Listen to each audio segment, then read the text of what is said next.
So today is the 31st of July, the last day of summer actually, officially. Well, officially that is, but I still believe that August, I'm now pushing it out to August. I was saying the last week of July would be a return of the warm weather, but it's looking like it's going to be the second week of August. We're given for another rainy, unsettled week and into the bank holiday weekend.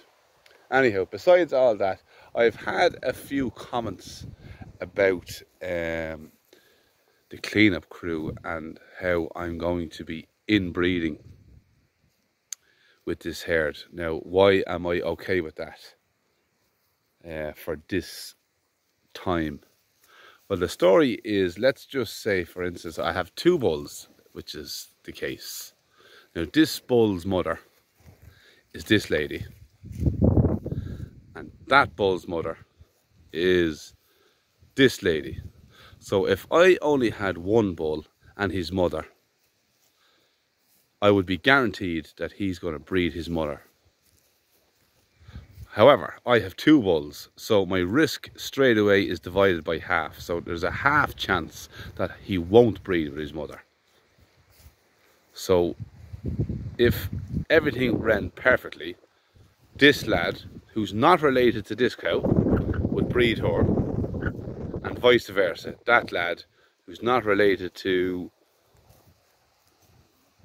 this lady, would breed her. That would be an ideal situation.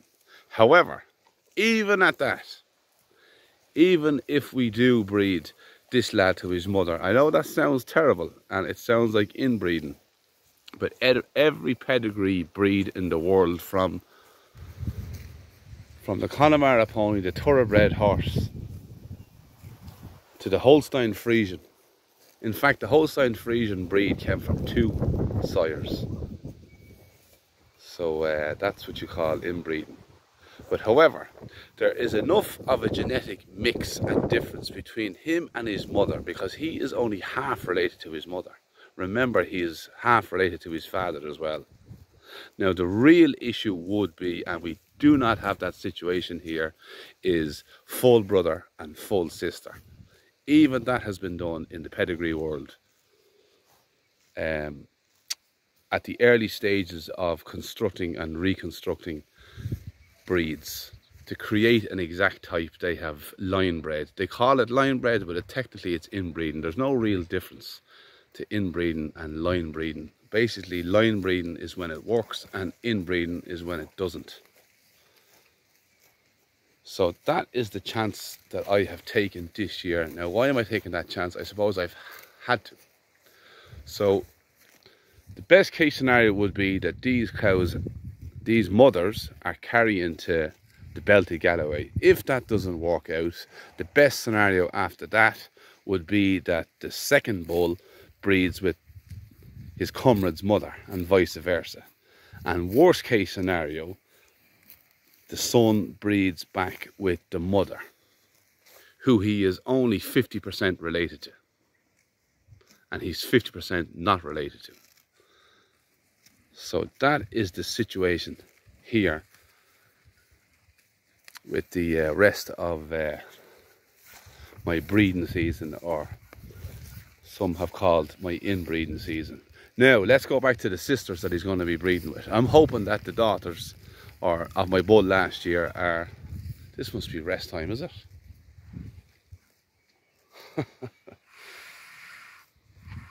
So we're in the afternoon here actually now. I'm coming down. I left them in on this bit of ground. It's a big enough place for 2 days grazing, so this is the end of their first day. So they are full, content, and on for chewing their cuds. But however, if these bulls were to breed with their sisters, who are their half sisters, let me point them out. Where are they? Madra, let me turn around. I'll come back to you, lad. There's my bullock. That's that cow's son. That's his full sister. So here's a perfect example, but he's squez. So Madra here is a half sister of the bulls. However, the other half is an absolute completely different breed. So there is a massive genetic difference between her and the calf that she could be carrying to. Now I'm hoping that she could be carrying to the Galloway. That would be best case scenario. If not, she'll carry to her half brother only. So there's still enough of a genetic difference there in all of these heifers. There's no full sisters here. So that is okay for a one-off breeding under an emergency situations. Now we're coming into the 1st of August. I need to get my cows in calf. So that is why I'm doing what I'm doing. There's also another scenario, or not scenario, another thing that I've been studying up lately, and it's a thing called epigenetics.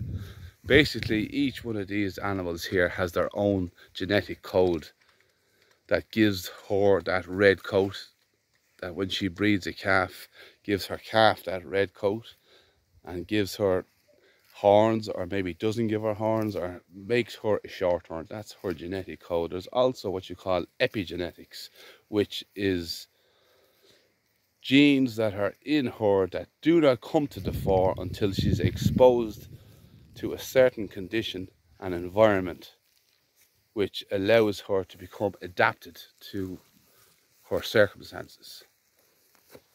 Now, what better animal to breed with these cows than a bull that was born and reared on this farm and never left it. This lad ate and grew from being conceived in his mother's womb, which they're there somewhere, was born onto this field and has grown on this field, matured on this field, and then has bred back with other animals that have had the same lifestyle.